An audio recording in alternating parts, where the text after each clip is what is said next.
शिल्पाच गावरान तडकामध्ये आपले सर्वांचे स्वागत आहे। आज आपण पाहणार आहोत शेवयांची खीर।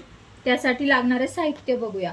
शेवया, साखर, बदाम, काजू, तूप, इलायची, मनुके आणि दूध।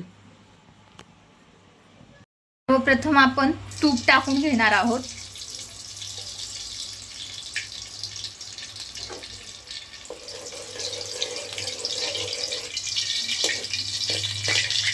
त्यानंतर आपले जेवढे ड्राय फ्रूट्स आहेत, काजू, मनुके आणि बदाम, हे सगळं फ्राय करून घेणार आहोत। थोडंसं घेऊयात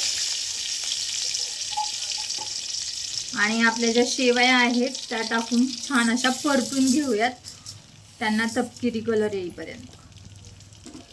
शेवया मस्त अशा भाजून झालेल्या आहेत आणि त्यामध्ये आपण आता दूध टाकणार आहोत आणि छान अशी एक उकळी येऊन देणार आहोत।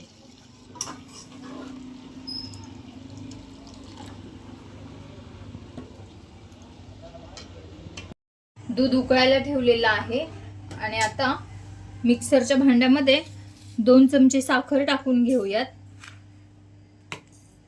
आणि इलायची आहे ती बारीक करून घेऊयात। आलेली आहे आणि त्यामध्ये आपण आता भाजलेले ड्राय फ्रूट्स टाकू।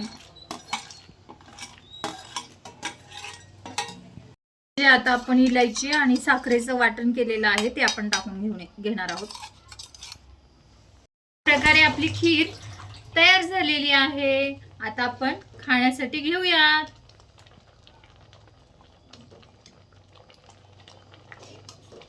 अशा प्रकारे आपली खीर खाण्यासाठी तयार झालेली आहे। शिल्पाच गावरान तडका चॅनलला लाईक, शेअर, सबस्क्राईब आणि कमेंट कराल। Thank you.